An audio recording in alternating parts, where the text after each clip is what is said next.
Dear friends, welcome to Biblical Parivartana. Once again, welcome to దేవుని ప్రేమ ఇదిగో devotions 2 Samuel 6 September 11వ తారీఖుకి చెందినటువంటి వాక్య భాగం 6వ అధ్యాయం. దానిలో 22 వచనాలు ఉన్నాయి. సుదీర్ఘమైనటువంటిది. దీనికి హెడింగ్ ఇవ్వాలంటే దావీదు నాట్యం ఆడాడు కదా మందసాన్ని తీసుకొచ్చినప్పుడు. దాని సందర్భంగా దావీదు నాట్యం ఆడితే మీకాలు హాస్యం చేసింది ఆయన భార్య. మనకు దేవుడు కేంద్రంగా ఉంటే అదే జరుగుతుంది. ఓకే, దీన్ని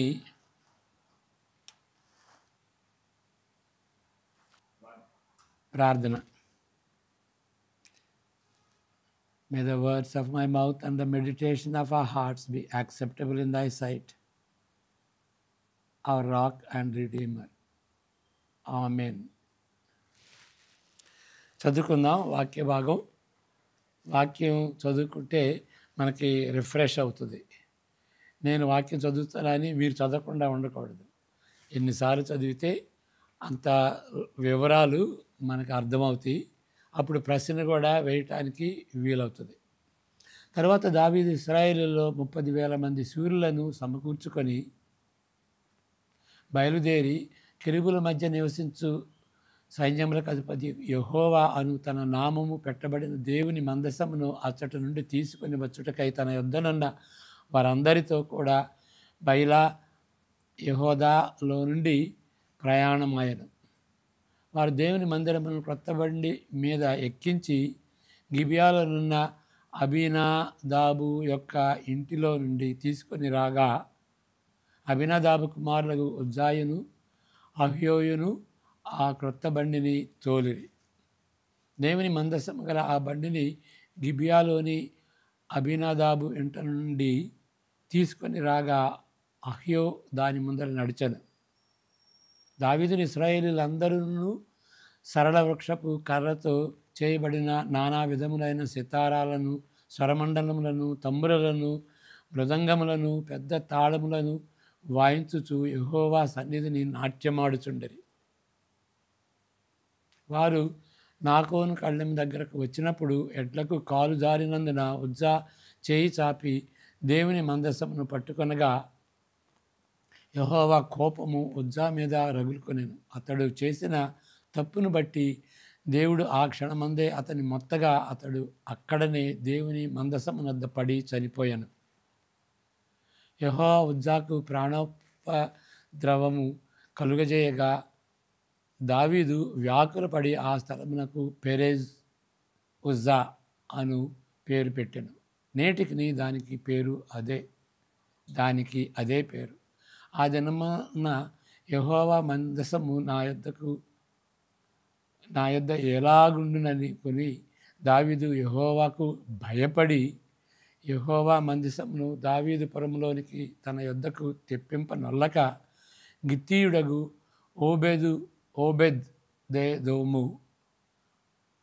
ఓబేదెదోము ఇంటి వరకు తీసుకొని అచ్చట ఉంచెను. యెహోవా మందసము 3 నెలలు గిత్తీయుడగు ఓబేదెదోము ఇంటిలో ఉండగా యెహోవా ఓబేదెదోమును అతని ఇంటి వారినందరినీ ఆశీర్వదించెను.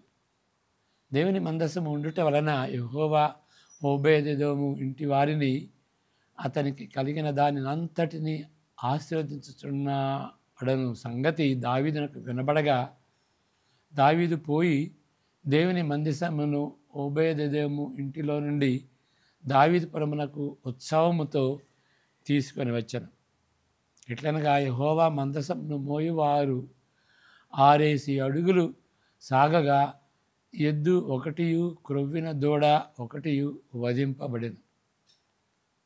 దావీదు నారతో చేయబడిన ఏఫోదును ధరించిన వాడై శక్తి కొలది యెహోవా సన్నిధిని నాట్యమాడుచుండెను.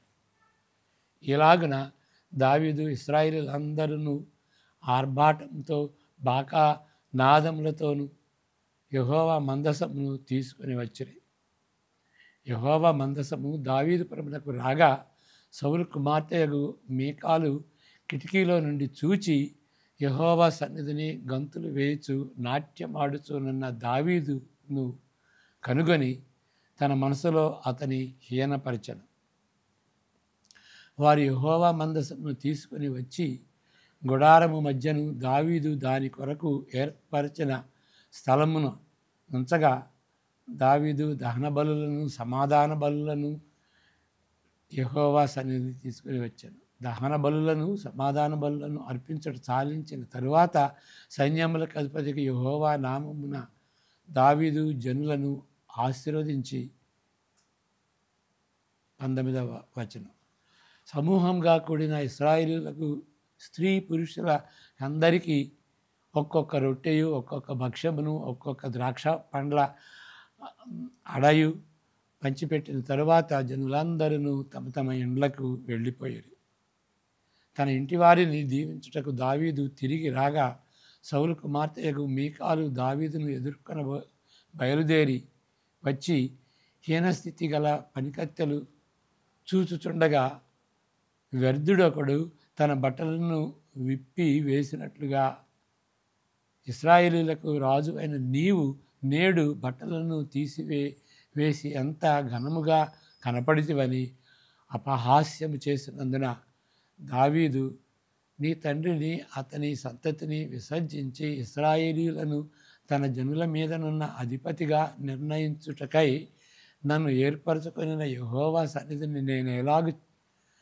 నేను అలాగ చేసి తిని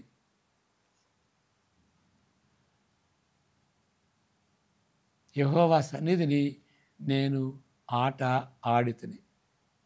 ఇంతకంటే మరి ఎక్కువగా నేను తృణీకరింపబడి నా దృష్టికి నేను అల్పుడనై నీవు చెప్పిన పనికత్తెల దృష్టికి గనుడనగుదునని మీకాలుతో అనెను. మరణం వరకు సౌలు కుమార్తెకు మీకాలు పిల్లలను కనక ఉండెను.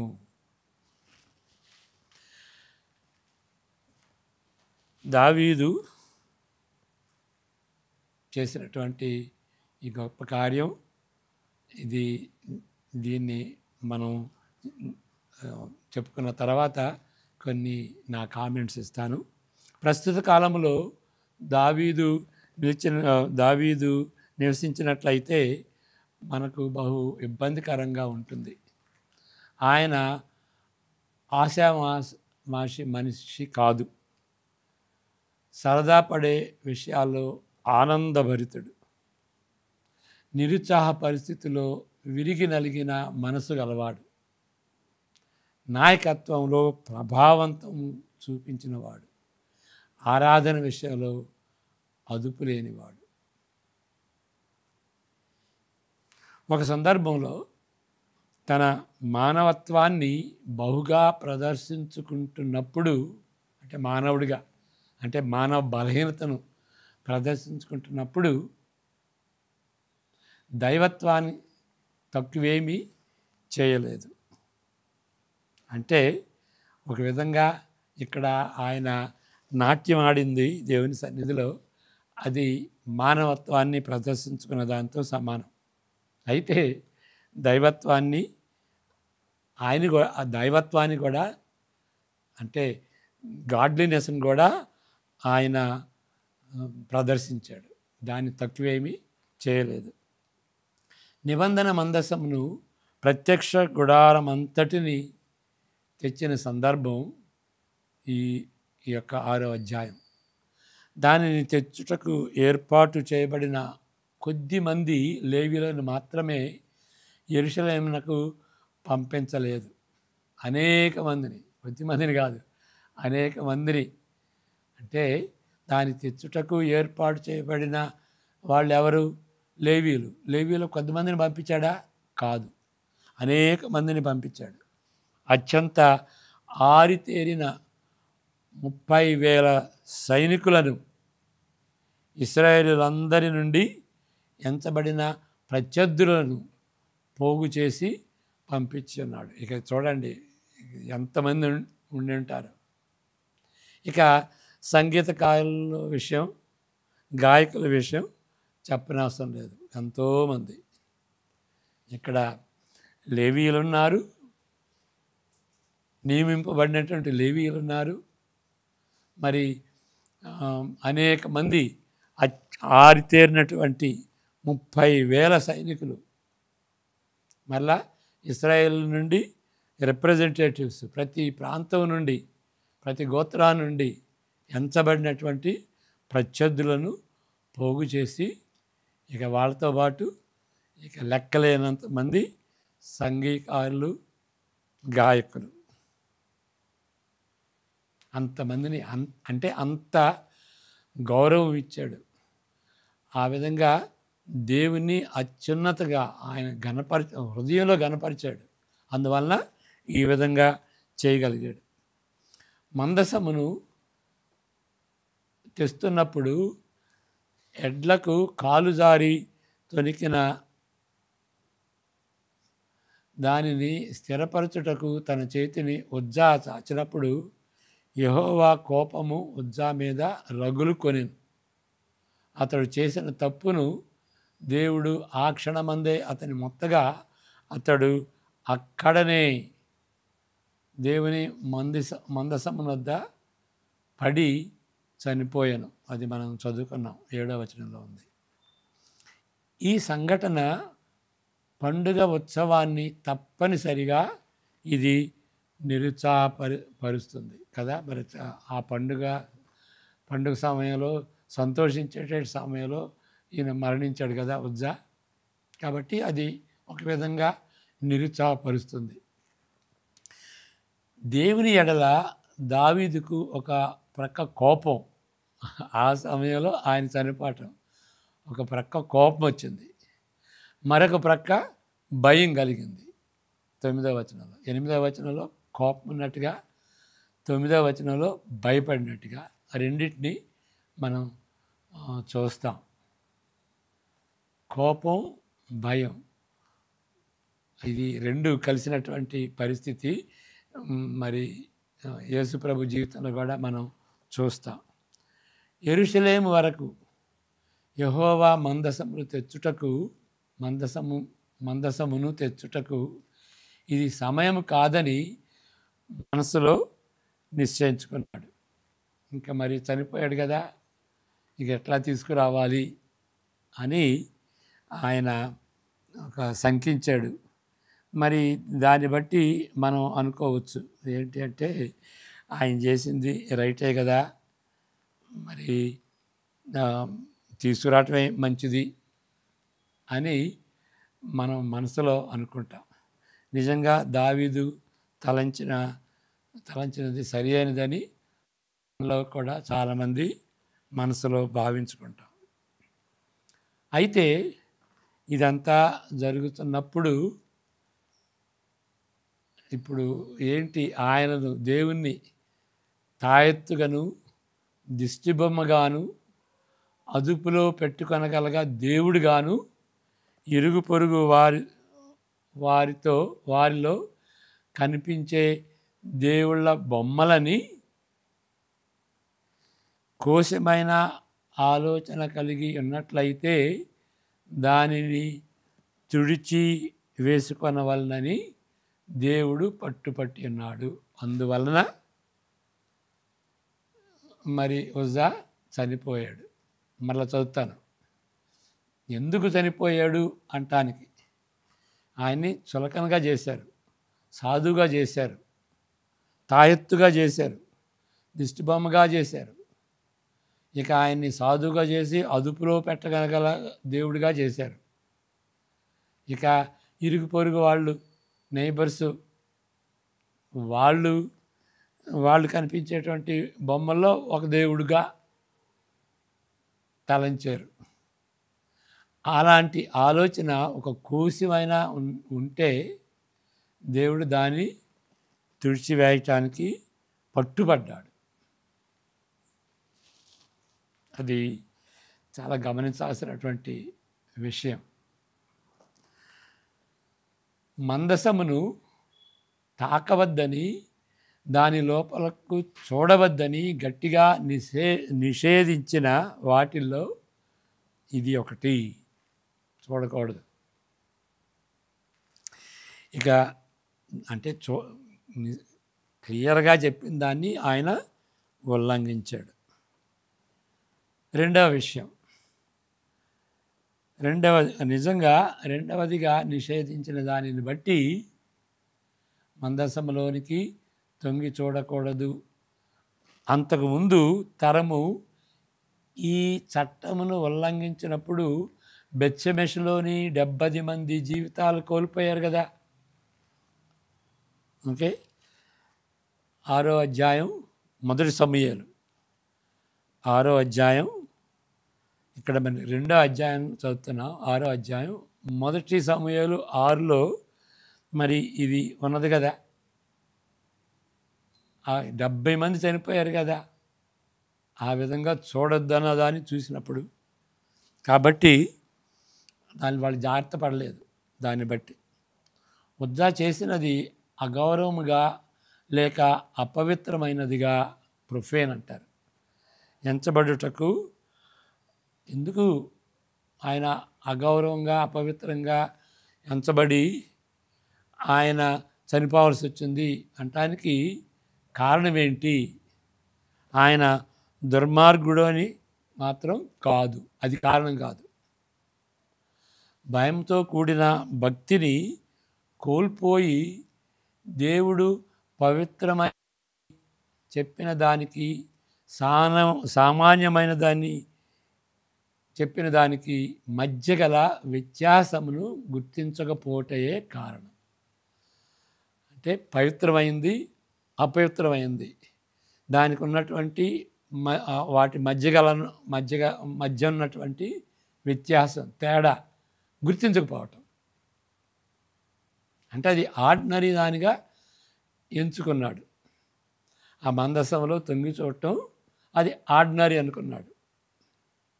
మనం ఆ దినాల్లో బావి ఉంటే, పెద్ద బావి ఉంటే ఎంత లోతు అని తొంగి చూస్తాం. అట్లా అది ఆర్డినరీ, ఇది ఎక్స్ట్రాడినరీ. అది పవిత్రమైంది, దేవుడు నిషేధించిన దాన్ని ఆయన చేశాడని గుర్తించకపోవటం బట్టి అసభ్యత, ప్రొఫేన్ చాలా భయంకరమైనది. అంటే ఈ పవిత్రమైంది, అపవిత్రమైంది అని గుర్తించకపోవటం చిన్నదే కదా.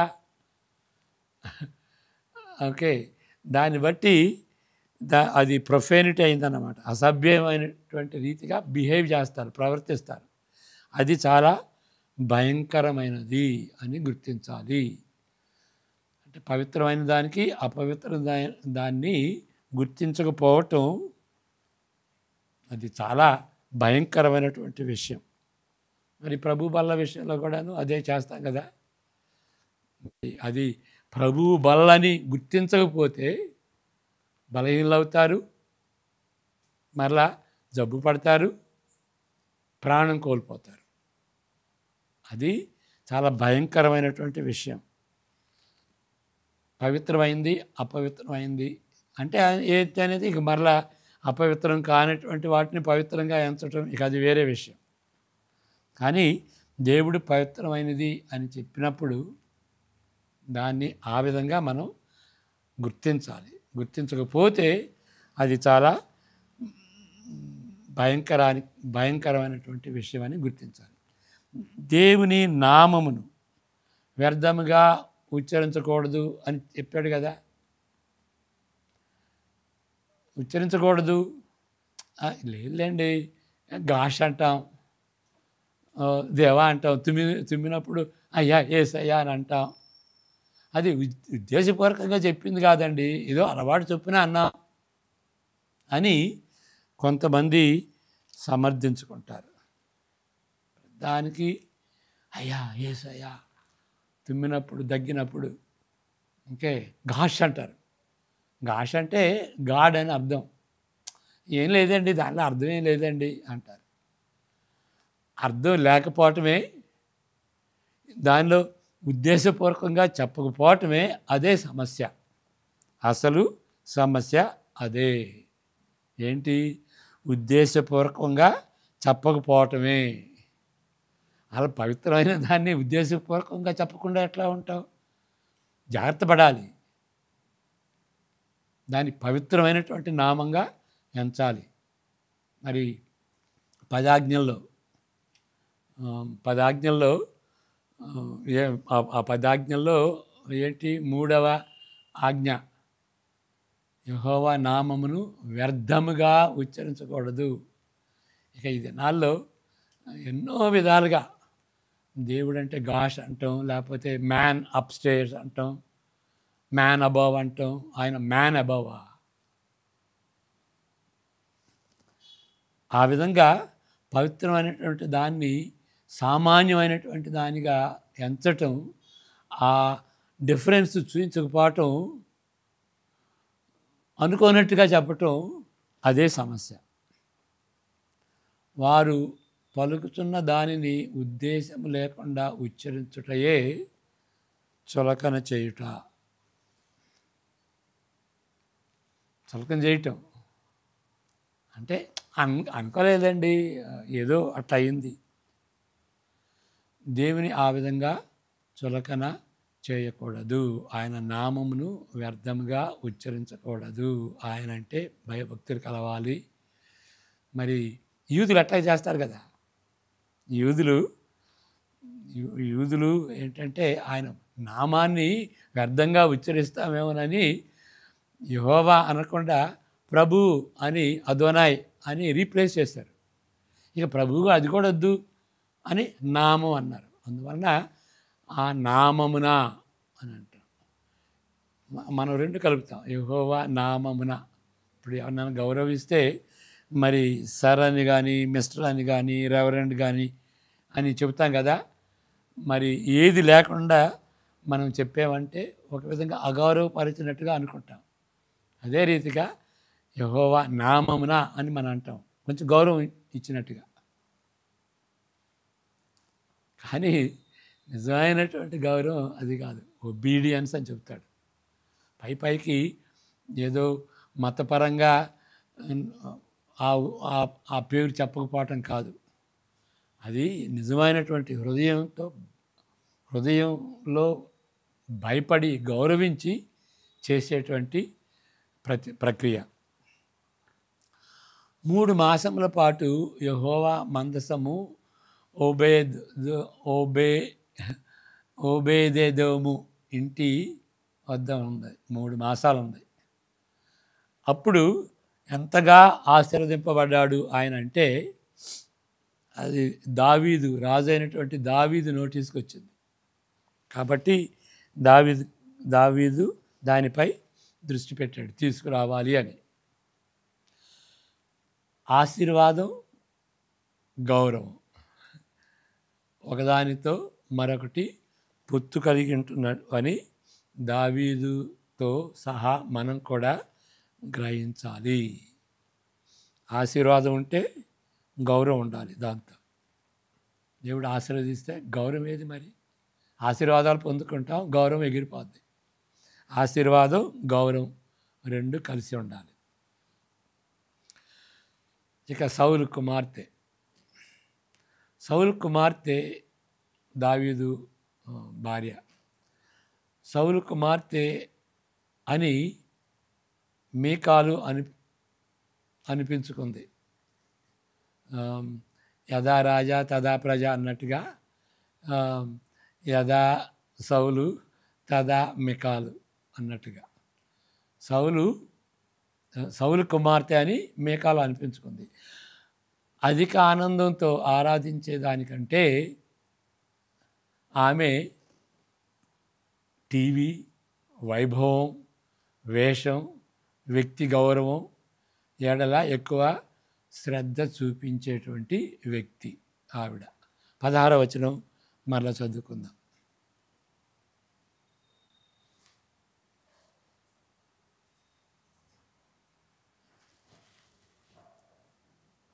యెహోవా మందసము దావీదు పురమునకు రాగా సౌలు కుమార్తెయగు మీకాలు కిటికీలో నుండి చూచి యెహోవా సన్నిధిని గంతులు వేయచు నాట్యమాడుచున్న దావీదును కనుగొని తన మనసులో అతని హీన పరచను.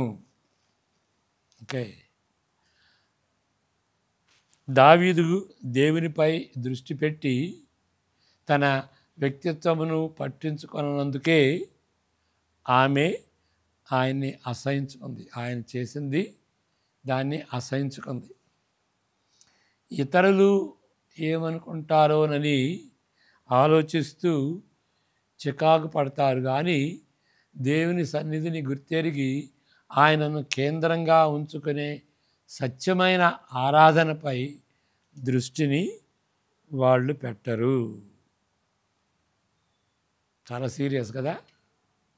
అంటే నాట్యమాటమే కాదు, ఇక్కడ నాట్యం ఆడటం కాదు, ఇక్కడ ముఖ్యమైనది ఏంటంటే దేవుని కేంద్రంగా ఉంచుకుని సత్యమైనటువంటి ఆరాధనపై దృష్టిని పెట్టాలి. ఈవిడ పెట్టలేదు. అలాంటి వాళ్ళు అనేకులు ఉంటారు. మనుషులు ఏమనుకుంటారో అని ఆలోచిస్తూ చికాకు పడతారు. అలాంటి వ్యక్తి ఈ మీకాలు. మరి మనం చూసాం కదా, దానికి పర్యవసానం ఏంటంటే ఆవిడ గొడ్రాలుగానే చనిపోయింది. కాబట్టి మనం నేర్చుకునేది ఏంటి అని అంటే దేవుని ఆరాధించేటువంటి తీరు మనుషులకు కాదు, మనుషులను దృష్టిలో పెట్టుకోకూడదు. ఇప్పుడు ఎఫ్ఎస్సి 1:3-14 చదువుకుంటే ఆయన అపోస్తలుడైన పౌలు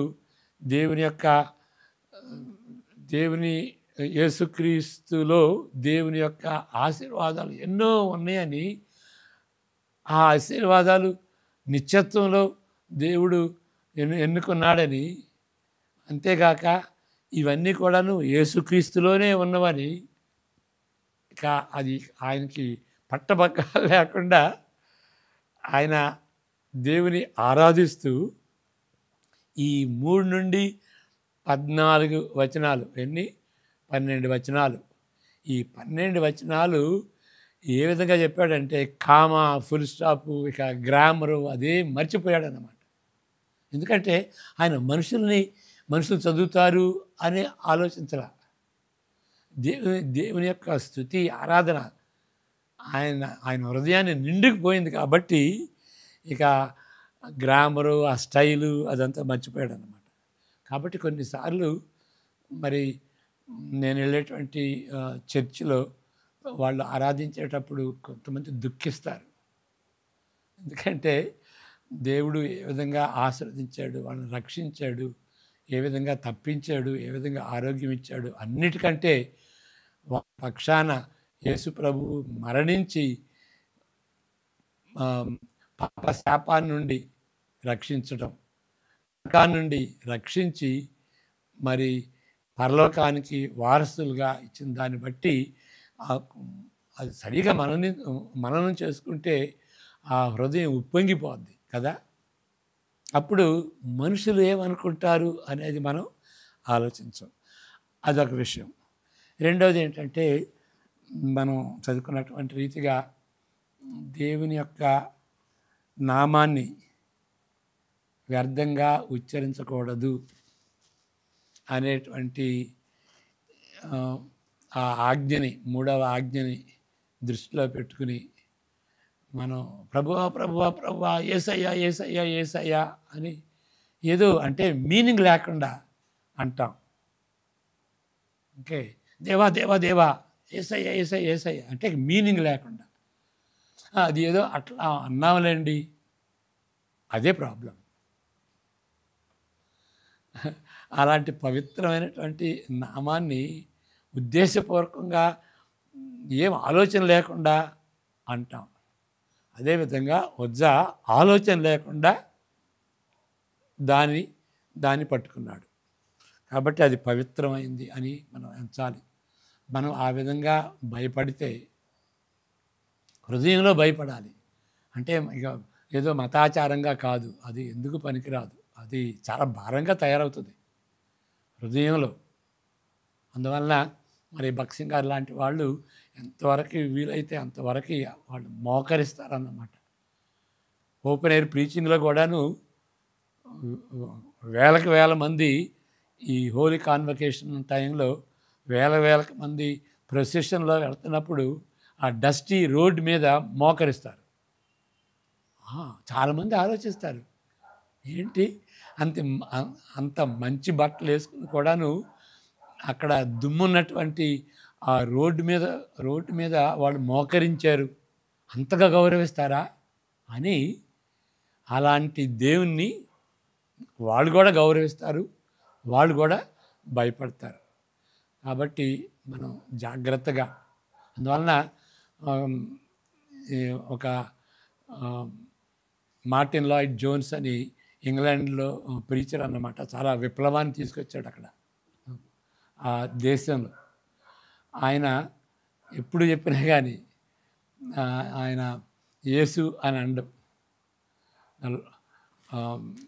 the lord God and saviour the lord Jesus Christ అని అంటాడు. అంటే పూర్తిగా ఆయన గౌరవించినటువంటి రీతిగా టైటిల్స్ పెట్టి యేసు అని పిలుస్తారు. ఏసయ్యా ఏసయ్యా ఏసయ్యా అని అంటే, కానీ కనీసం ప్రభు అయిన యేసుక్రీస్తు అని అనాలి కదా. మరి బైబిల్కి చాలామంది చాలా గౌరవం ఇస్తారు, మరి యేసు ప్రభు నామానికి ఏంటి? బైబిల్ మీద ఏం పెట్టరు, మరి యేసు ప్రభు నామం గురించి ఏంటి? ప్రభు అయిన యేసుక్రీస్తు మన రక్షకుడును ప్రభు అయిన యేసుక్రీస్తు అని. అంటే ఏదో రూల్ ప్రకారం మతపరంగా చెప్పాలని కాదు, అలాంటి గౌరవం మన హృదయంలో ఉండి ఆ మాట ఉచ్చరించేటప్పుడు ఆలోచించి అది పవిత్రమైనటువంటి మాటగా ఎంచాలి. ప్రార్థన చేసుకుందాం.